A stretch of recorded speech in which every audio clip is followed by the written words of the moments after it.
Buenos días, amados hermanos, otra vez. Pues qué gusto poderles hablar esta mañana. Gracias al Señor, que el día de hoy nos permite estar aquí reunidos en su nombre. Y pues bueno, antes de empezar con el tema, quisiera que oráramos para que el Señor se manifieste. Amado Padre Celestial, cuántas gracias te damos, Señor, por esta mañana que tú nos permites tener vida, para tener oportunidad de alcanzar tus propósitos eternos. Gracias por las familias aquí representadas, Señor. Tú nos das, por tu gracia, Señor, esa oportunidad de que podamos, Señor, escuchar tu palabra, tus enseñanzas. Permite, Señor, que seas tú el que hable a través de tu Espíritu Santo. Nosotros nada tenemos que decir, Señor, solamente tú. Permite que estas palabras que tú nos traigas el día de hoy sean guardadas en nuestro corazón, en nuestra mente, para ponerlas por obra. Te lo pedimos en el nombre de tu Hijo Jesucristo. Amén.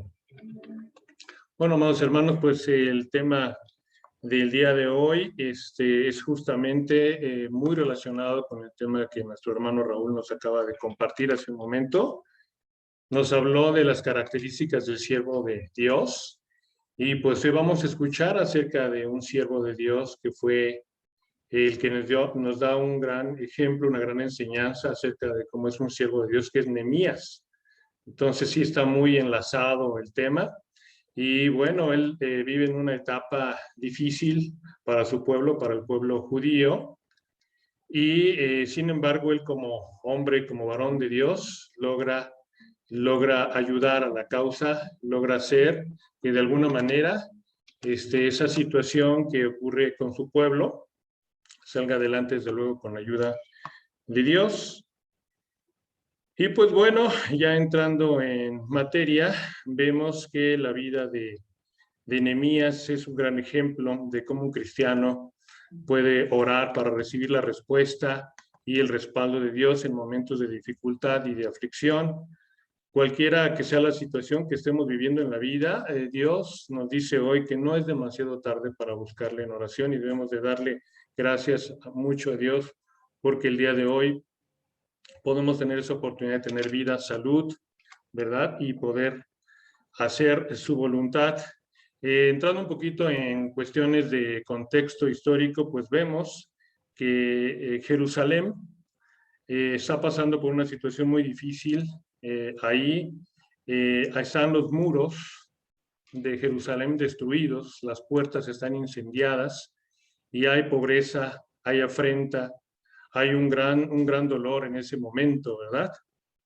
Y pues, por otro lado, tenemos a Nehemías, que vive con el rey Artajerjes de Persia, es el copero, tiene toda la confianza de él, y obviamente la situación que viven ambos es muy diferente, ¿no?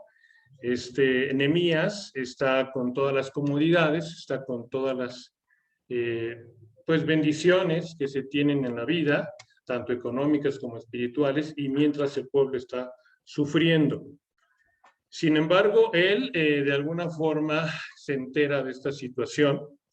Ahorita vamos a escuchar el texto bíblico y de alguna manera entra en oración.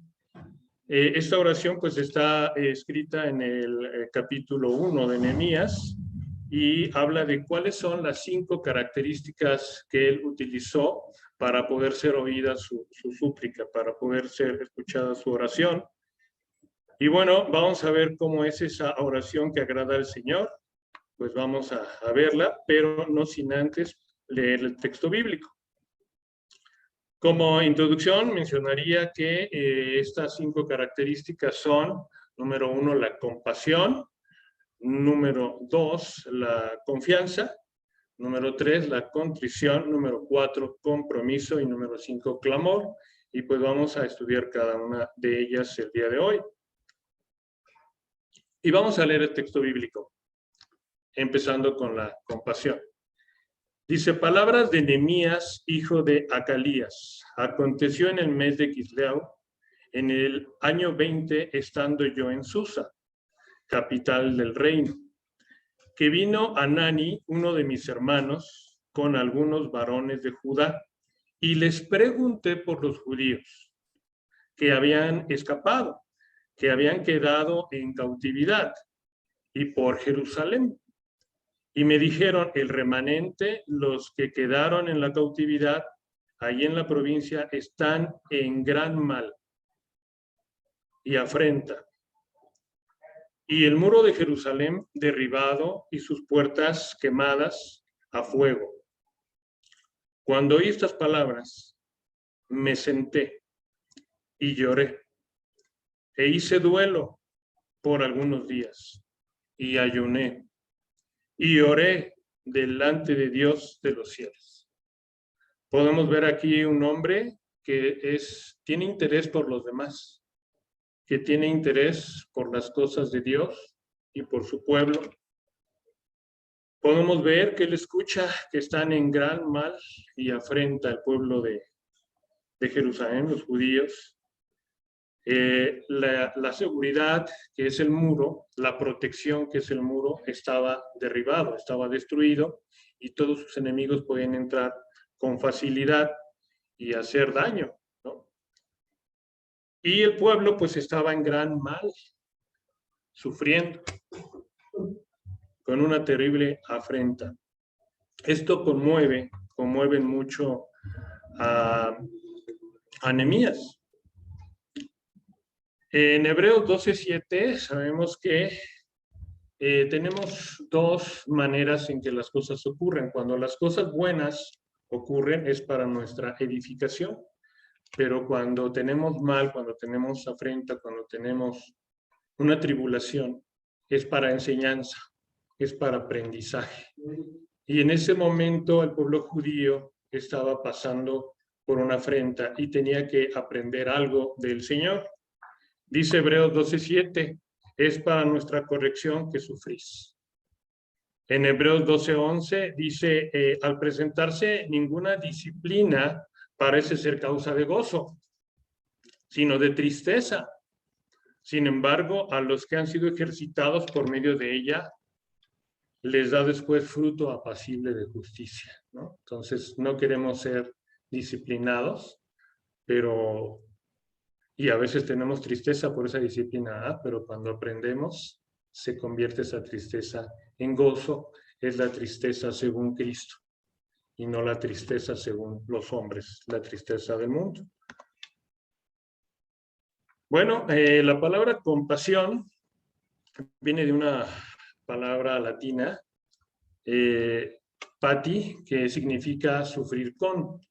Básicamente esto nos va a ayudar a entender qué es la compasión. Vemos que es padecer nosotros de igual manera que la persona que vemos, ¿no? La compasión sí tiene una relación entre el sentir del sufrimiento ajeno y una acción determinada a remediarlo.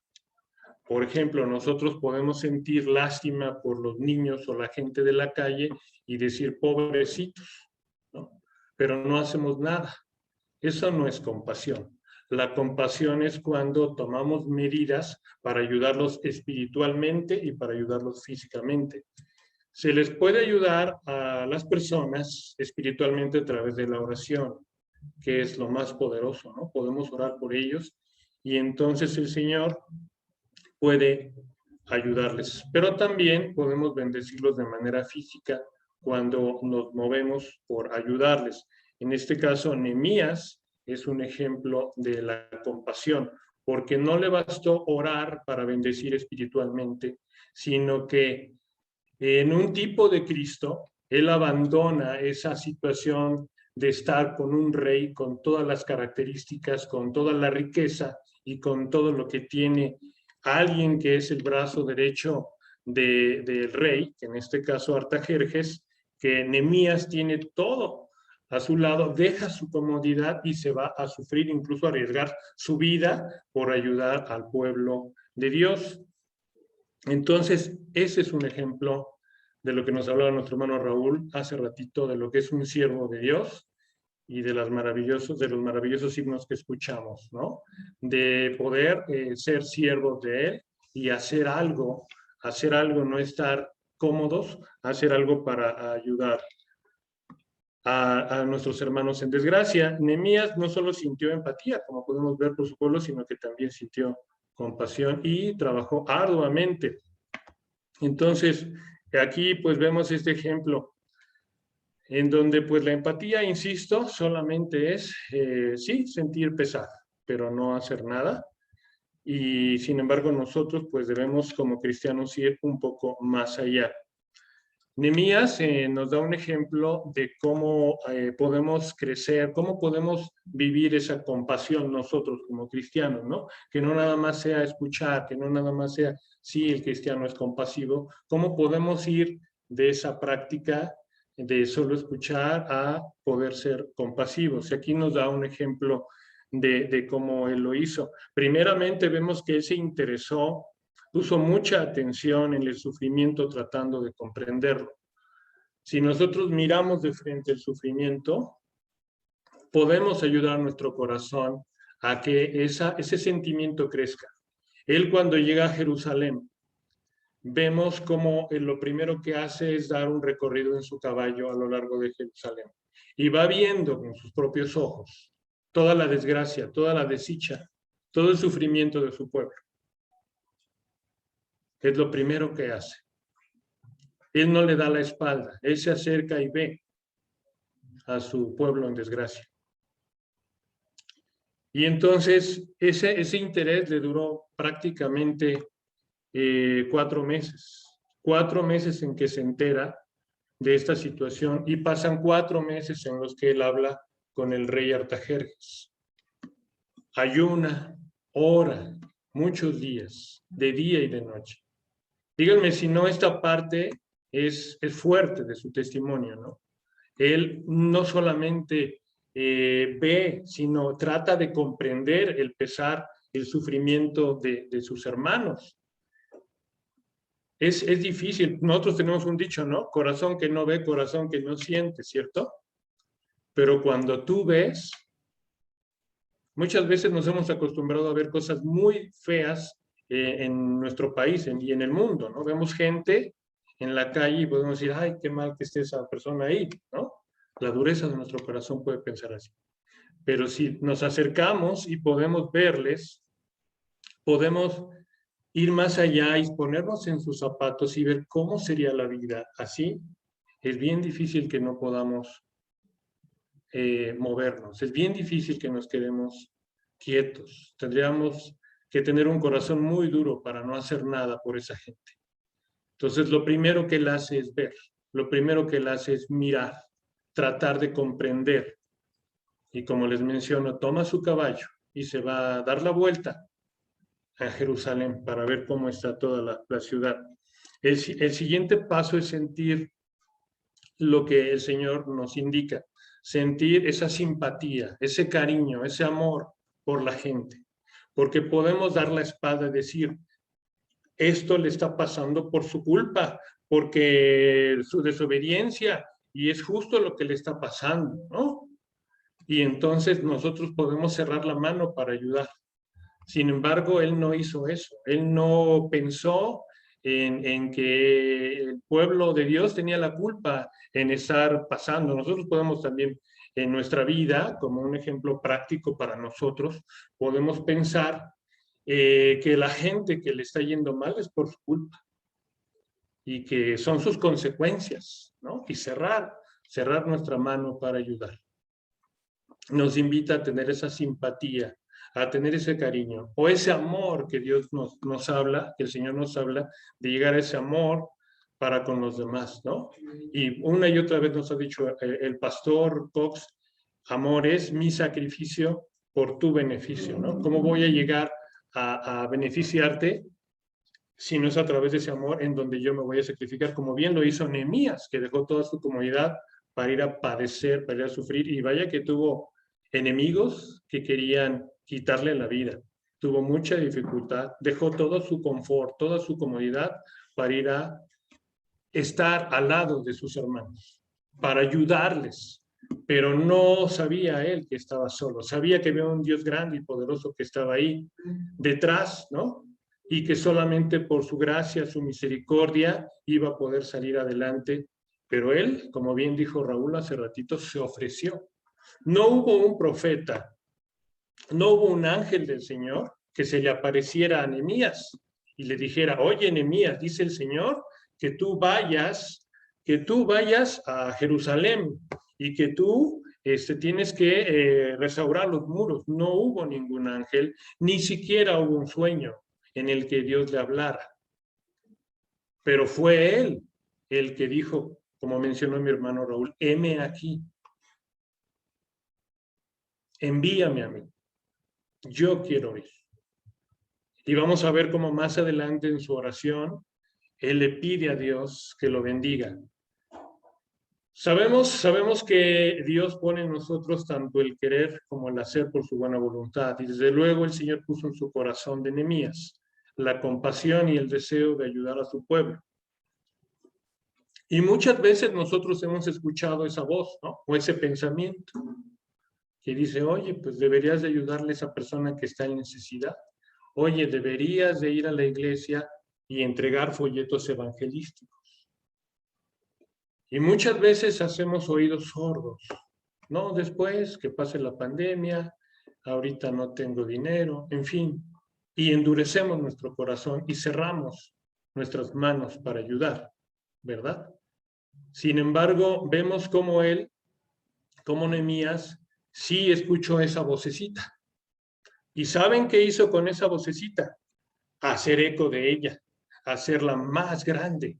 Y estuvo sintiendo y pensando prácticamente 4 meses pidiendo y orando a Dios. Cuando Artajerjes lo ve, le dice, ¿por qué está tu rostro así? No estás enfermo, se ve que no estás enfermo. Algo tienes, algo te pasa. ¿Qué te ocurre, Nehemías? Le dice Artajerjes. Imagínense cuán grande hizo esa voz que escuchó en su corazón.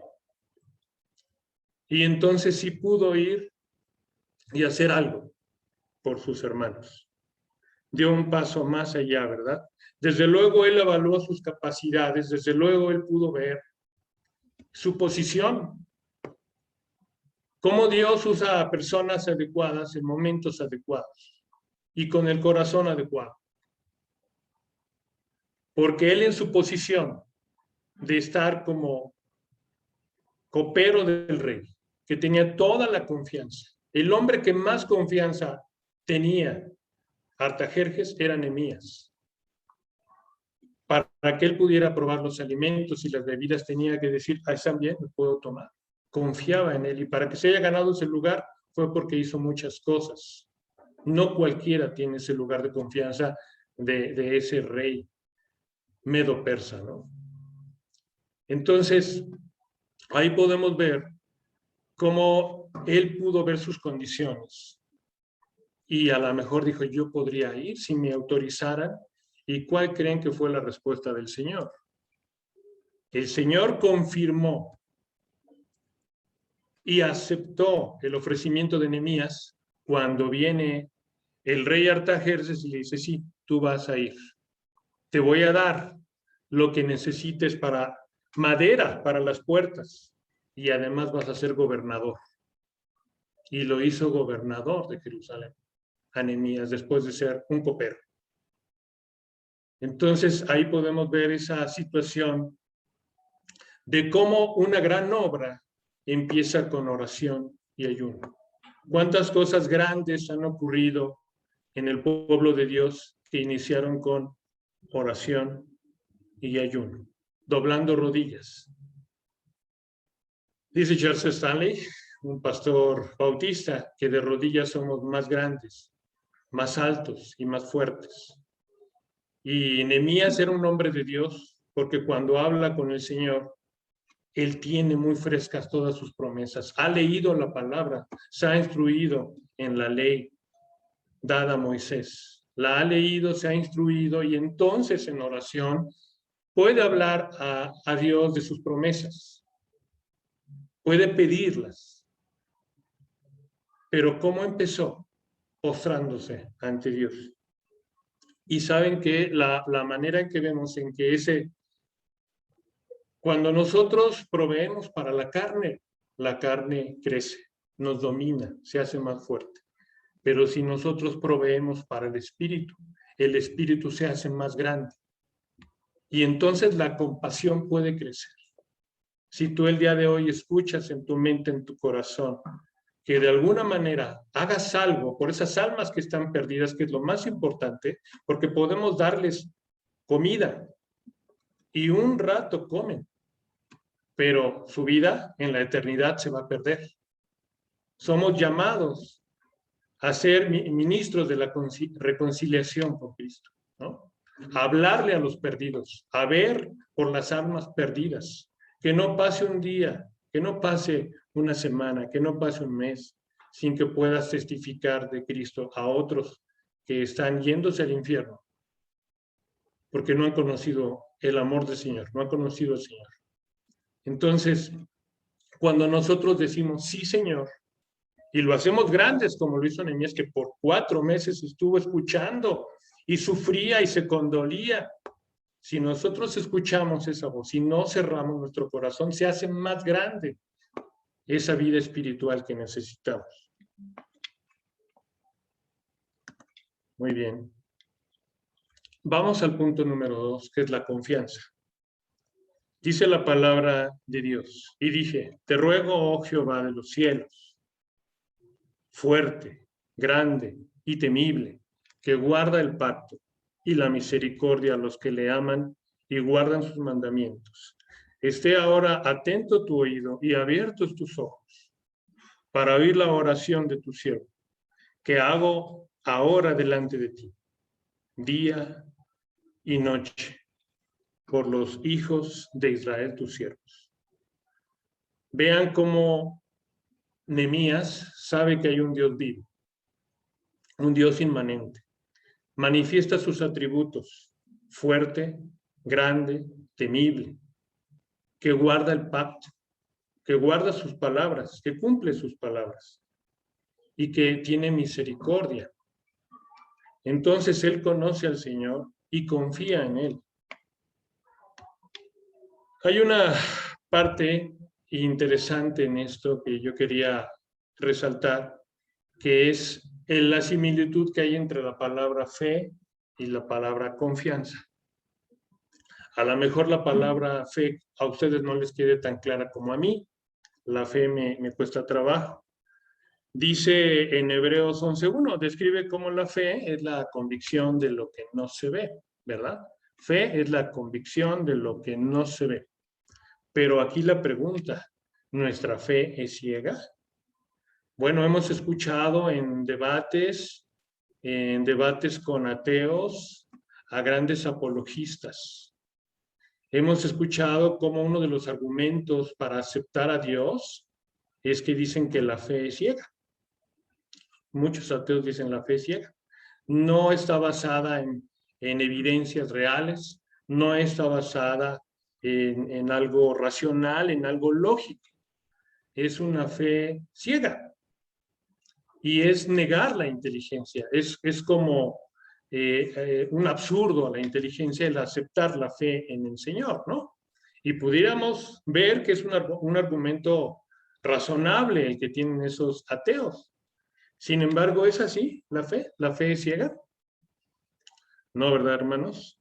Bueno, justamente la palabra fe, en el sentido original, que tiene esa parte de griego, es equivalente, o en la etimología griega, es equivalente a confianza. Y aquí vale la pena mencionar un ejemplo que pone otro pastor, John Piper, otro pastor bautista. Él dice que, por ejemplo, cuando fue a una reunión, a una prédica en Europa, él es americano, le decían, oye, tu esposa ahorita te está haciendo infiel. Tu esposa ahorita está con otro hombre. Y él se reía y decía, no, eso no es cierto. Esas son mentiras tuyas. Porque yo conozco a mi esposa. La conozco. Y sé que ella no es capaz de hacer eso, ¿no? Entonces él confiaba en su esposa. Tenía fe en su esposa. De la misma manera, nosotros, y Nehemías sobre todo, hemos visto al Señor cómo ha obrado en el mundo. Se ha ganado un nombre. Hasta el día de hoy, su palabra se cumple. No dijo él, los cielos y la tierra pasarán, pero mis palabras no. Entonces, se ha ganado un nombre y hemos visto la evidencia en nuestra vida, como día a día es misericordioso. Entonces, no es una fe ciega. Y de hecho, grandes científicos, la gran mayoría de los premios Nobel son teístas, son cristianos.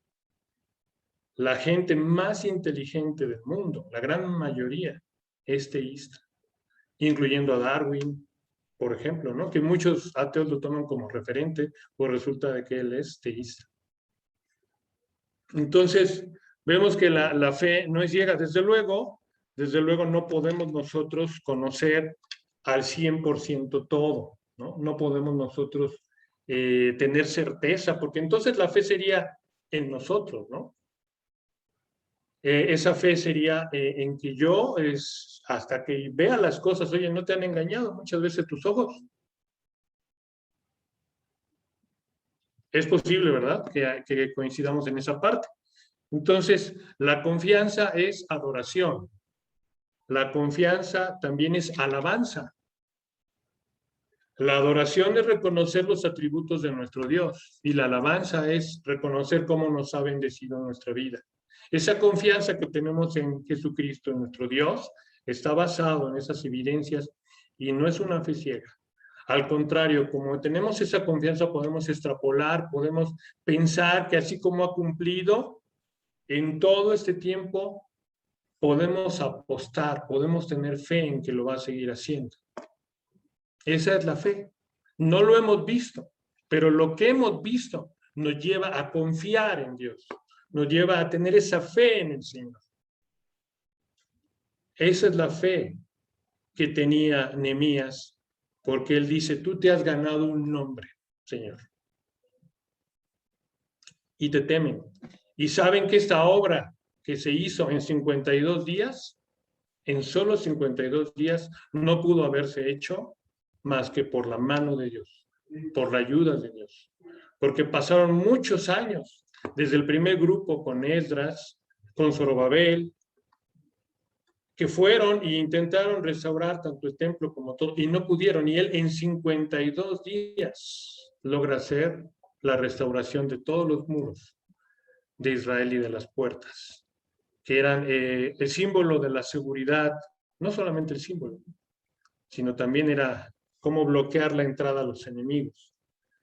Podemos ver entonces en este capítulo 9, versículo 10, entonces hiciste señales y maravillas contra Faraón. Vean cómo él conoce el pasado de Dios. Y entonces puede extrapolar, puede decir, contra sus siervos y contra todo el pueblo de su tierra, pues supiste que ellos los trataban con soberbia y te hiciste un nombre como el de hoy, ¿no? O sea, Nehemías sabe el pasado de ese Dios que ama y confía en él. También vemos en Romanos 10:17, así que por la fe es por el oír y el oír por la palabra de Dios. Hermanos, si hemos tenido un enfriamiento espiritual, es porque no acudimos a escuchar la palabra de Dios. Si el día de hoy tú estás tibio, como que si voy a la iglesia, no voy a la iglesia, me conecto, no me conecto, como que ¿qué está pasando? Es porque hemos dejado de alimentarnos. Es porque hemos dejado de escuchar tu palabra. Y Nehemías se ve un hombre de oración y de alimentarse con la palabra de Dios. Para leer la Biblia en un año se requieren 15 minutos diarios, 72 horas continuas. Cada año mínimo dedicando 15 minutos al Señor podríamos leer la Biblia. Este libro que tiene todas las respuestas para nuestra vida. Este es el libro más grande jamás escrito. Es las cartas de amor de Dios para sus hijos. Y cada libro habla de Jesucristo. Si nosotros buscamos realmente la mayor bendición en nuestra vida, ¿dónde creen que está? Por encima de la salud, por encima de la familia, por encima del dinero, por encima del trabajo. ¿Cuál creen ustedes, hermanos, que sea la más grande bendición que hay? conocer la palabra del Señor, alimentarnos con ella. Pues sí, amados hermanos, y eso nos va a permitir comprobar cuán agradable y perfecta es su voluntad, ¿no? ¿Cómo podemos comprobar que sus promesas que aquí están se cumplen en nuestras vidas y en todo el mundo? No dejemos que el enemigo nos llene de ocupaciones, que nos llene de tareas y nos diga, estás cansado, tienes mucho trabajo, mejor apúrate, ¿no? A hacer otras cosas. Sino debemos de tener, así como él, Nehemías fue alguien que planeó, hizo toda una logística, es un gran líder. Pero ¿saben qué? Ahora las murallas de nuestro corazón y las puertas de nuestro corazón son los que hay que restaurar. Es una relación. Ahora el templo está en nosotros. Y tenemos que restaurar esas murallas, es quitar esos escombros. ¿Cómo? Este libro o te aleja de tu pecado o tu pecado te aleja de este libro. Palabras, me parece que de Spurgeon. Él comentó eso, ¿no? La Biblia o te aleja de tu pecado o tu pecado te aleja de la Biblia. ¿Y qué preferimos? Como dice Pablo, ¿qué fin tenés de esas cosas? ¿Qué has logrado con el pecado? ¿Cómo te sientes? ¿Cómo está tu vida? Bueno, pues volvamos, ¿verdad? A esta historia. También vemos en Juan 15:5, yo soy la vid y vosotros los pámpanos. El que permanece en mí y yo en él lleva mucho fruto, porque separados de mí, nada podéis hacer. Entonces, aquí vemos, ¿verdad? Efectivamente, cómo necesitamos del Señor, cómo lejos de Él nada podemos hacer, y cuán grandes cosas hizo Nehemías por la confianza, por la fe que tenía en Dios, en su Señor. Vamos al otro tema, que es la contrición. Y leamos su palabra. Dice, cuando oí estas palabras, me senté y lloré. E hice duelo por algunos días y ayuné y oré delante del Dios de los cielos. Y confieso los pecados y de los hijos de Israel que hemos cometido contra ti. Sí, yo y la casa de mi padre hemos pecado. En extremo nos hemos corrompido contra ti. Y no hemos guardado los mandamientos, estatutos, preceptos que diste a Moisés, tu siervo. Aquí vemos cómo él, en Hechos, llora. Número uno, pues se sienta. A veces cuando vimos una noticia terrible, hasta nos caemos, ¿no, hermanos? O sea, yo no sé si Nehemías se sentó para estar más cómodo o se sentó porque se desplomó por la terrible noticia que escuchó. Y lloró. Y empezó a ayunar. Y a veces se ayuna porque no se tienen ganas de comer. Porque el corazón está destrozado. No tengo ganas de nada. Él empezó a ayunar, a orar, y empezó a aceptar que todo eso que estaba ocurriendo no era que Dios les hubiera fallado sus promesas, sino al contrario, que lo que estaba ocurriendo con el pueblo de Israel era producto, ¿verdad?, del pecado, de que se habían alejado, se habían corrompido. Entonces era muy justo y dicen, no cumplimos con tus mandatos, estatutos, preceptos que les dice a Moisés. Aquí vamos a ver un poquito acerca de cómo nos muestra Nehemías qué es la contrición. La confesión, por un lado, es declarar los pecados cometidos. Pero es bien fácil eso, ¿no? No, pues sí, confieso que robé. Confieso que maté. Confieso que he mentido. Pudiera ser fácil decirlo. ¿Qué diferencia hay entre la confesión y la contrición? La contrición va más allá. Es una palabra del latín, contritus, que significa completamente triturado, machacado, quebrantado o sometido. podemos admitir, incluso con cinismo, nuestras faltas. Sí, yo lo hice. ¿No? Sí, yo lo cometí. Pero hay una gran diferencia en tener contrición. Con la contrición, nuestro corazón está molido. Nuestro corazón está triturado, machacado, deshecho. Y es entonces, cuando tienes ese dolor del corazón, que tienes un corazón roto, cuando entonces sí puedes clamar al Señor, ¿no?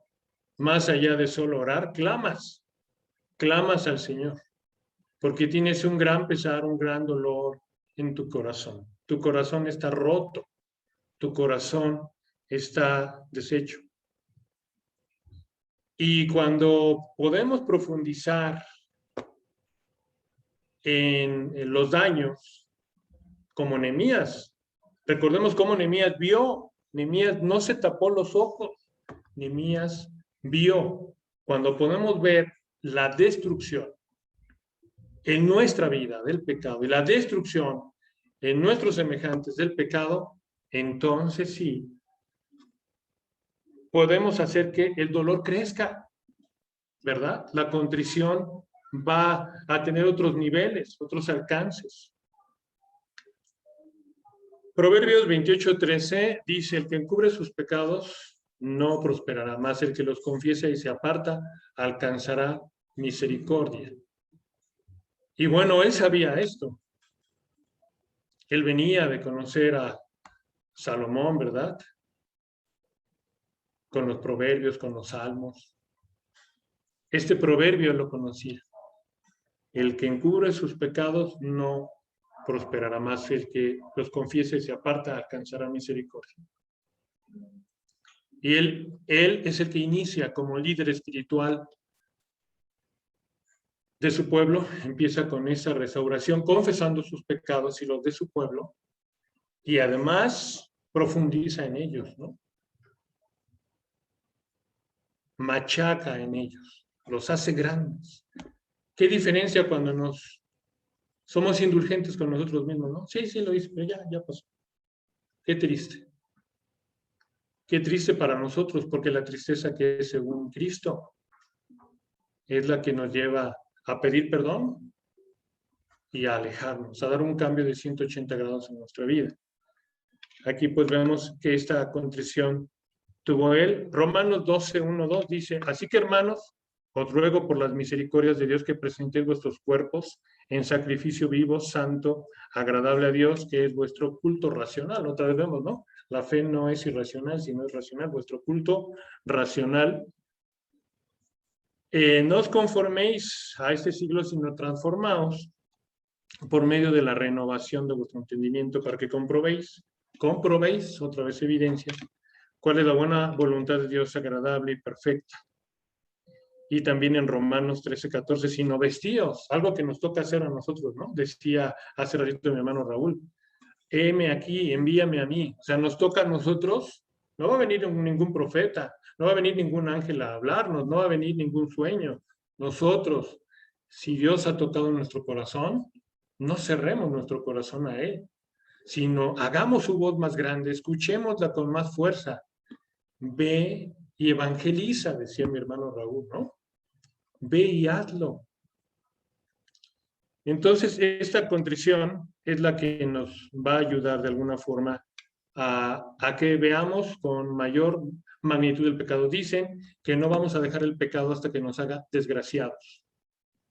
Hermanos, ¿les gusta aprender a la mala?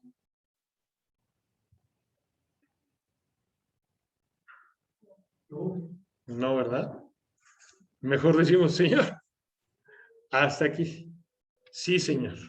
Y obedecemos. Y su voluntad es agradable y perfecta. Así es de que no proveáis para los deseos de la carne. Bueno, pues aquí nos enseñan acerca de cómo es la contrición, ¿verdad? El compromiso. Vamos a ver la cuarta C.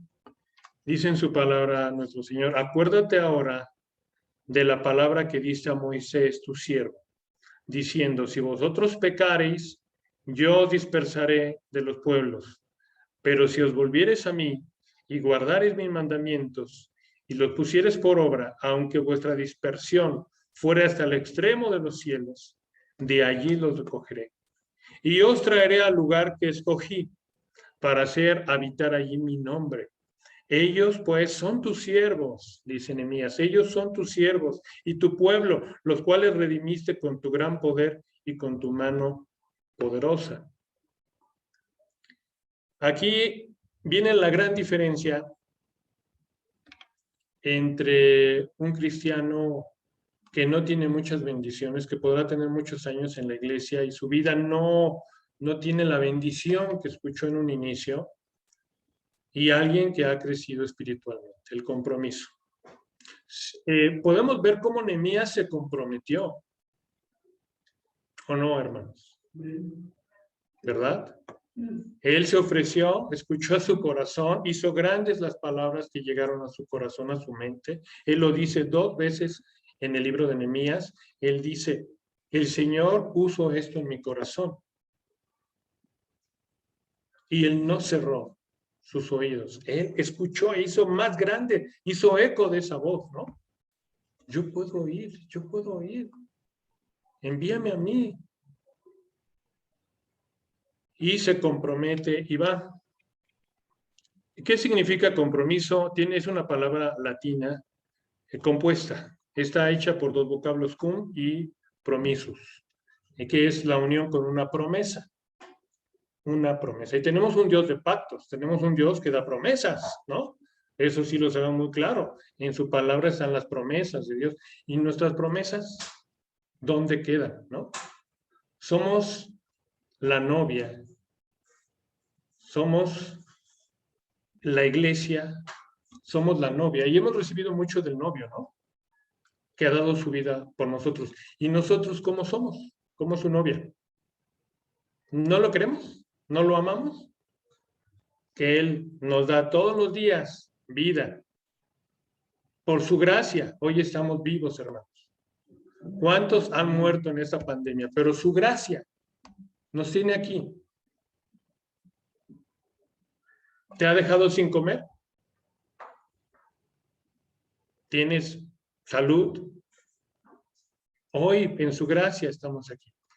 No es comprometernos con Dios por un tengo que o debo que, debo ir a evangelizar, tengo que ir a evangelizar. No, es un quiero,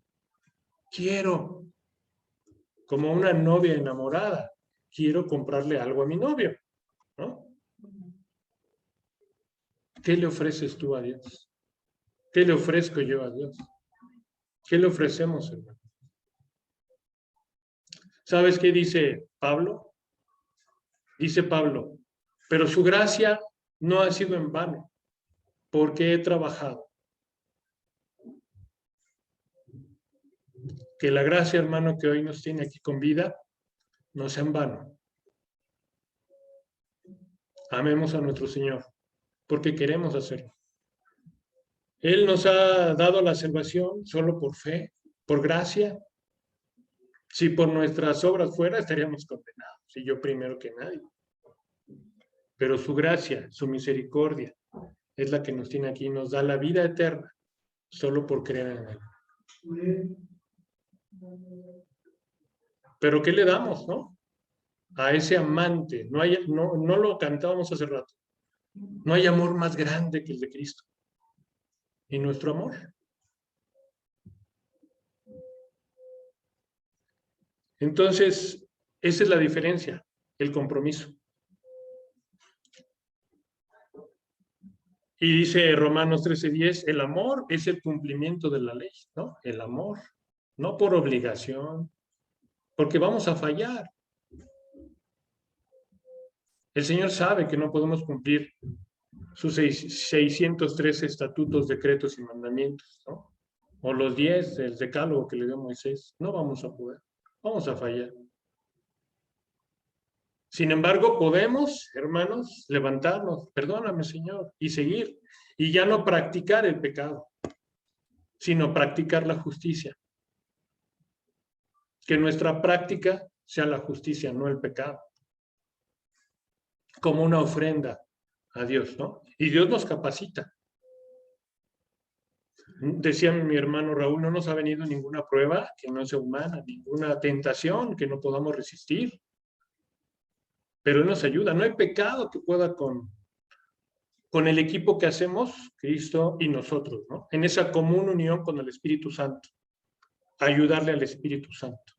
Común unión. Hay un refrán alemán que dice que Dios les da de comer a los pajaritos, pero no les lleva la comida a los nidos. Les dio alas, les dio patitas, un pico, ¿verdad? Para ir a buscar su comida y ahí la van a encontrar. Me estoy acordando ahorita de Pedro.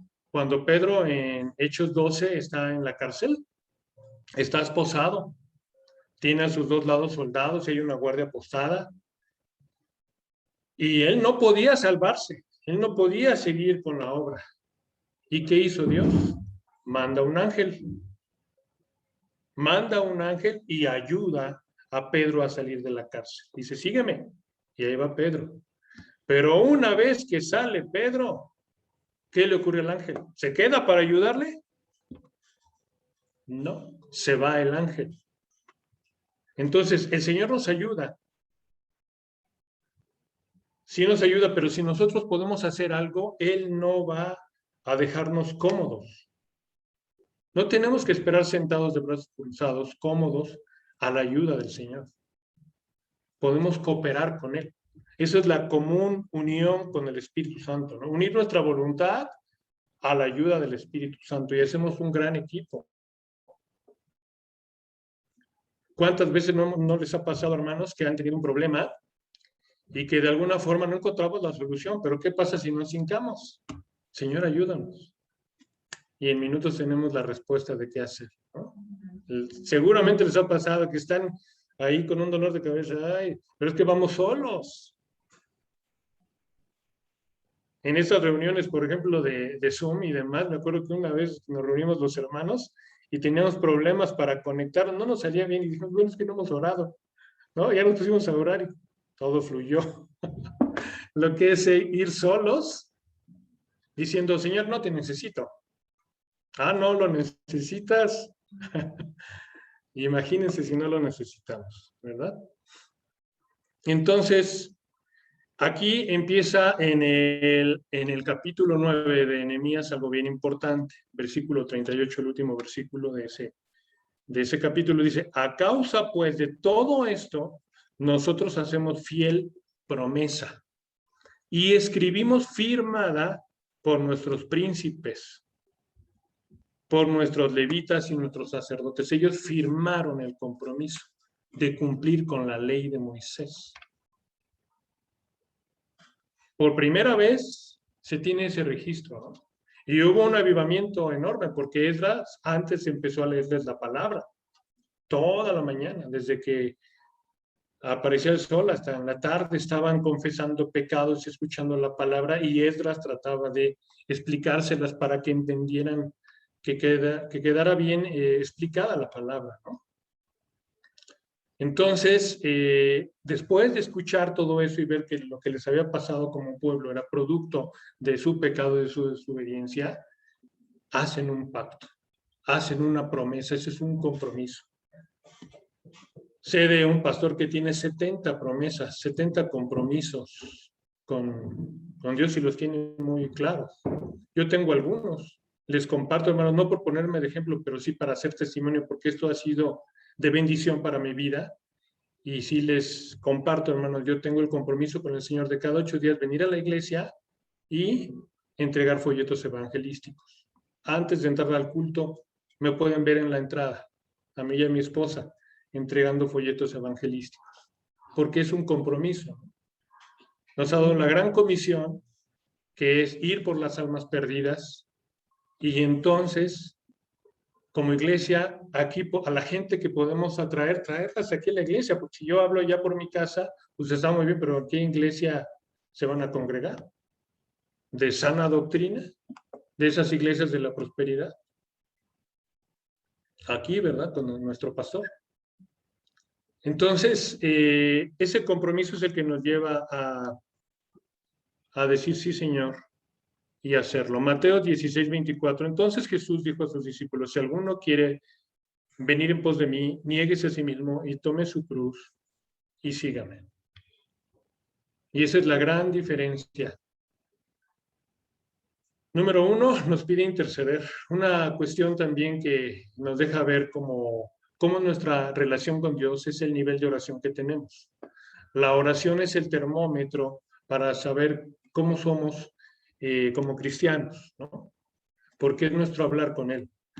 Y podemos solamente dedicarnos a orar por nosotros. Señor, bendíceme, bendice a mis hijos, bendice a mi familia, que me vaya bien en el trabajo. Y puro yo, gracias Dios, porque has sido bueno conmigo. Gracias, Señor. Pero cuando tú empiezas a orar por los demás, tu nivel, como el de Nehemías, tu nivel de crecimiento espiritual es otro. Ya has pasado a interesarte, a interceder por otros, ¿no? Entonces, es parte de lo que nos pide el Señor, que nosotros nos neguemos a nosotros mismos para hacerle caso a Él, y ahí es cuando empieza la gran diferencia y cuando empieza el crecimiento espiritual, como el que tuvo Nehemías, ¿no? Filipenses 3:12, no que ya lo haya alcanzado, ya, ni que sea perfecto, dice Pablo, sino que prosigo para ver si logro así aquello para lo cual fui también nacido por Cristo Jesús. Qué hermoso, ¿no? Jesús confió en Pablo, lo asió, lo trajo. Como dice mi hermano Raúl, lo llamó. Y a él peleaba, ¿verdad? Dice, yo lucho para ver si logro asir también aquello por lo cual fui asido por Cristo. Peleo, ¿no? Esa parte nos toca ofrecernos. Si te llegó un pensamiento, si te llegó un sentimiento de ayudar, no cerremos nuestro corazón. Hagamos como un taladro mental, ¿no? Repítelo. El Señor dice que te levantes a orar. El Señor dice que ayudes.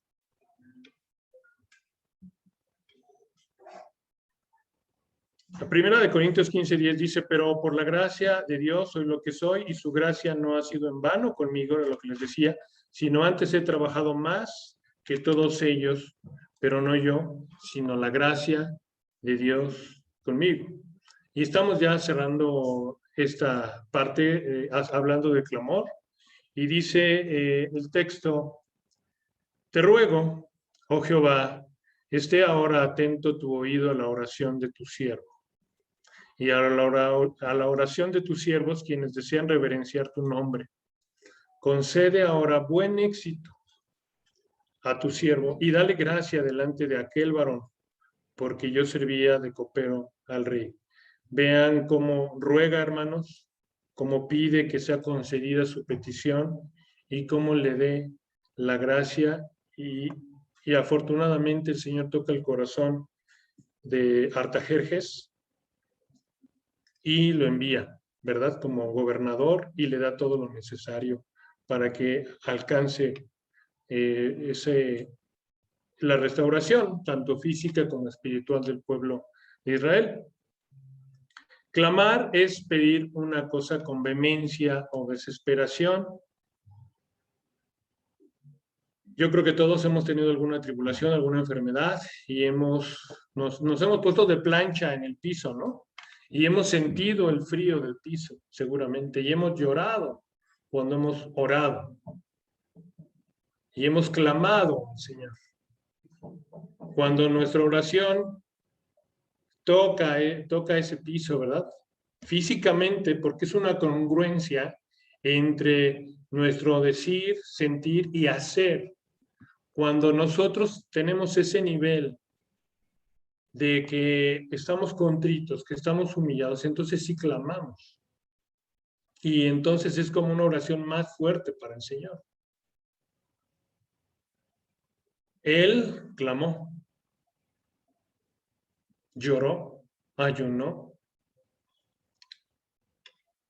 esa vehemencia y desesperación. La respuesta del pueblo a la lectura de la ley es algo interesante. Nos va a mostrar cómo incluso también no solamente ese clamor llegó o estuvo en Nehemías, sino en todo el pueblo. Cuando escucharon las palabras del Señor, fueron liberados. Cuando Esdras abre el libro, se pusieron de pie, levantaban sus manos y respondían, amén, amén. Se inclinaron al suelo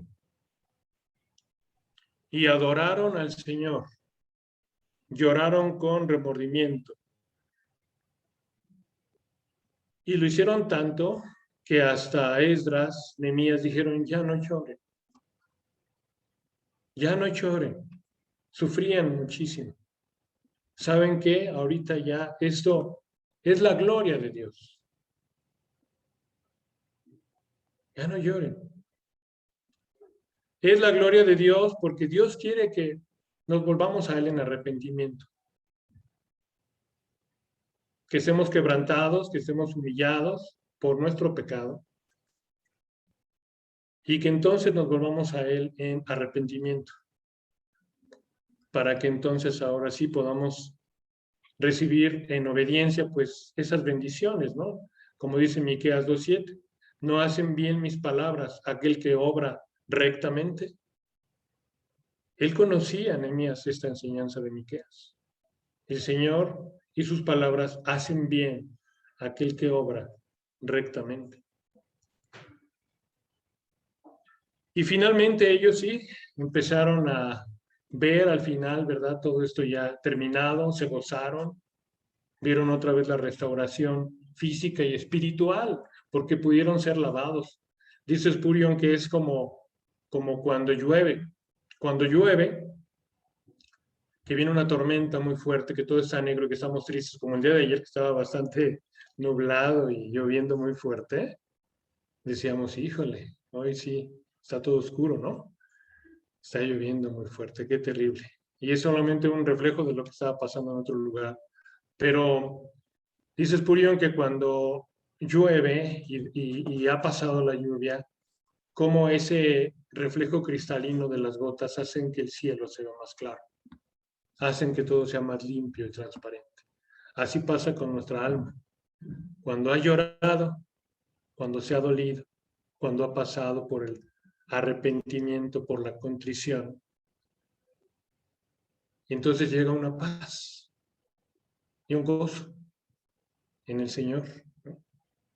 Pero sí, así como vimos la contrición, esa contrición nos lleva a un orar que va más allá, a un clamar al Señor.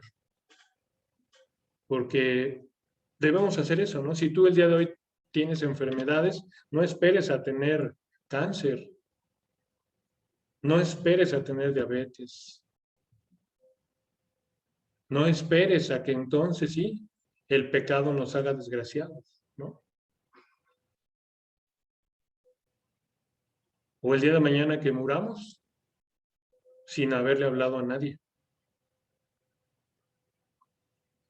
Qué triste sería, ¿no? Que su gracia haya sido en vano.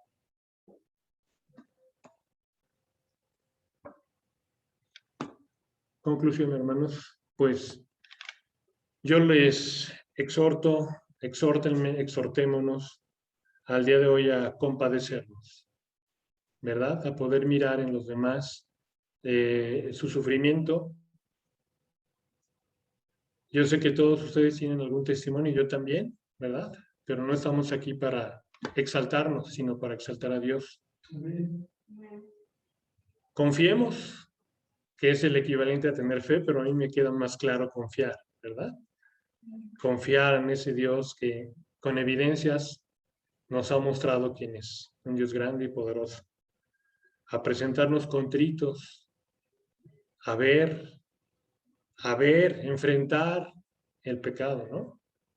Si no crees en la oscuridad, a comprometernos con Él, a decirle, sí, Señor, tú me llevas a esa iglesia y hay tantas sillas vacías, pues vamos a ayudar a que las almas que están perdiéndose afuera, puedan venir al arrepentimiento y conocer el plan de salvación de nuestro Señor, ¿no? Y es tan fácil, hermanos, agarrar. Ya nos puso el pastor ahí las bolsitas. Vamos, salimos. Y hay mil cosas que sería motivo de otro tema, lo que podemos decir, ¿no? En el trabajo evangelístico. Pero bueno, y clamar, pedir, para que entonces podamos ver resultados como Nehemías lo vio, que él hizo todas esas cosas y él nos lo comparte. Vamos, hermanos, pues vamos a orar. Amado Padre Celestial, gracias, Señor, por este ejemplo de Nehemías, Señor. Permite que su vida sea un testimonio para nosotros en nuestro corazón, que podamos imitarlo, a él y a ti, Señor. Aunque sea pobremente, Señor, pero que tu palabra no se vaya vacía, Señor. Que llegue a nuestro corazón, a nuestras mentes, y que podamos, si no todos estos puntos, algunos, Señor, ponerlo en práctica. Y que esta enseñanza que hoy nos has traído, Señor, no sea en vano, sino que nos ayude a alcanzar más ese plan que tienes para nosotros. Te lo pedimos en nombre de tu Hijo Jesucristo. Amén. Señor, digo, hermanos, pues Dios les bendiga y pues es todo por esta ocasión.